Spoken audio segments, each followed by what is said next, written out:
ఎందుకు ఇప్పుడు రివోల్ట్ ఎందుకు అవుతాం? ఎందుకు రివోల్ట్ అవుతాం అని నేను అంటే కులం అంటే అంటారు. కొల్లు రవీంద్ర గారు కుట్ర చేసి ఒక మనిషిని చంపిస్తే దాంట్లో పోలీసులే ఆయన ముద్దాయిగా చేరిస్తే బీసీని అరెస్ట్ చేశారా అంటారు. మరి ఒక రజకుడు కులం ఏంటి అంటున్నారు, బీసీ అతన్ని వచ్చి కొడితే ఇంటికి వచ్చి పోలీసుల సమక్షంలో విచ్చలవిడిగా మూకుమ్మడిగా దాడి చేసి కొడితే ఇల్లంతా ధ్వంసం చేస్తే ఇంతవరకు ముద్దాయిల్ని పిలవలేదు, స్టేషన్కి పిలవలేదు. వాళ్ళు బజార్లో శుభ్రంగా తిరుగుతున్నారు.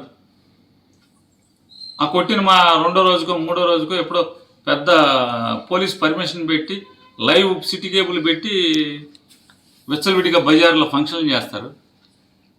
ట్రాఫిక్ జామ్ చేసి రామానాయుడుపేట సెంటర్ బ్లాక్ చేశారు, నవకళ సెంటర్లో బ్లాక్ చేశారు, రేవతి థియేటర్ దగ్గర రోడ్డు బ్లాక్ చేసి డ్యాన్సులు గేమ్స్లు చేస్తుంటారు.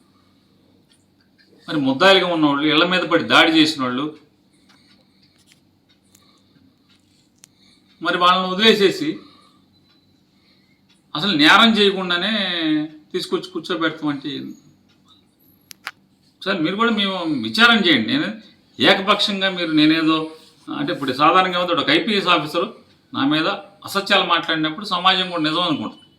నేను పొరపాటును కూడా సుబ్బన్నని విడిచిపెట్టమని ఎట్టా తెస్తామని నేను అడగలేదు.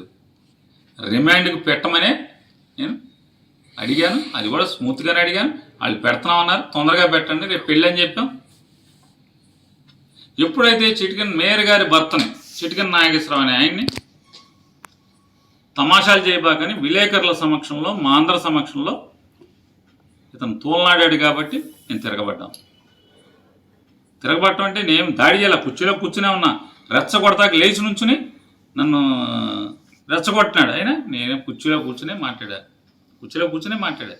ఇది నేను అంటావా ఎట్లా అంటావని మాట్లాడాను. నన్నేం ఉరేయలేమన్నాడు. నువ్వు సుబ్బన్ ఉరేస్తావేంటి, నువ్వు సుబ్బన్ ఉరేయలేవని చెప్పాను. అతను ఐ పిచ్చిలో మాట్లాడాడు, నేను ఐ పిచ్చిలోని మాట్లాడాను. మేము ప్రజా జీవితంలో 25 ఏళ్ళ నుంచి ఉన్నాం. ఎస్పీ గారు కావంటే మీకు ఇప్పుడున్న గుంటూరు ఐజీ గారు ఇక్కడ ఎస్పీ చేశారు. అన్నిసార్లు కంప్లైంట్లకు వెళ్ళాం, గ్రీవెన్స్లకు వెళ్ళాం.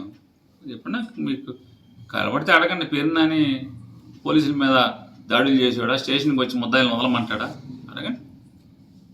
400 మంది ఆఫీసర్లు ఉన్నారు, ఇక్కడ డిఎస్పీలు చేసిన వాళ్ళు ఉన్నారు. మేము అపోజిషన్లో ఉన్నప్పుడు చేశారు, రూలింగ్లో ఉన్నప్పుడు చేశారు. చట్టం తెలిసిన వాడిని, విచక్షణ తెలిసిన వాడిని. నేను కేసు నా మీద ఇప్పుడు పోవడానికి కేసులు ఉన్నాయి. రాష్ట్రంలో చాలా చోట్ల కూడా ఉన్నాయి.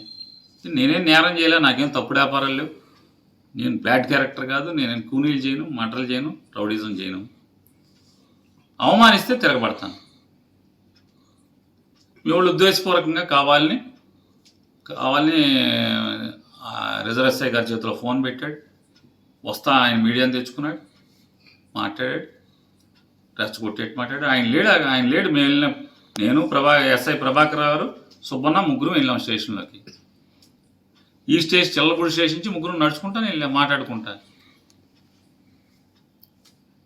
మీరు చర్యలు తీసుకోండి తప్పి మీ వాళ్ళు చాడీలేని చర్యలు తీసుకోండి. వాళ్ళు చెప్పిందే మీరు నిజం నమ్మండి, తప్పే లేదు. కాకపోతే వాస్తవాలు ఏంటో తెలుసుకోండి. నేనైతే సుబ్బన్ని మరొకసారి చెప్తాను, సుబ్బన్ని విడిచిపెట్టమని అడగలేదు, నేను తీసుకెళ్తానని అడగలేదు. ఇది అసత్యం. తొందరగా రిమాండ్కి పెట్టండి, రేపు పెళ్ళి ఉంది, పీటల మీద ఇట్లనే కూర్చోవాలి అని మాత్రం నేను గట్టిగా మాట్లాడాను, చెప్పాను. చెప్తే వాళ్ళు సరే పెట్టేస్తాం రిమాండ్కి అన్నారు. అంతకుమించి ఎప్పుడైతే మా మేయర్ గారి భర్తని అతను మాట జారాడో అక్కడి నుంచి మాత్రం కావాలని రెచ్చగొట్టినట్టున్నాడు, కావాలని మాట్లాడినట్టున్నాడు.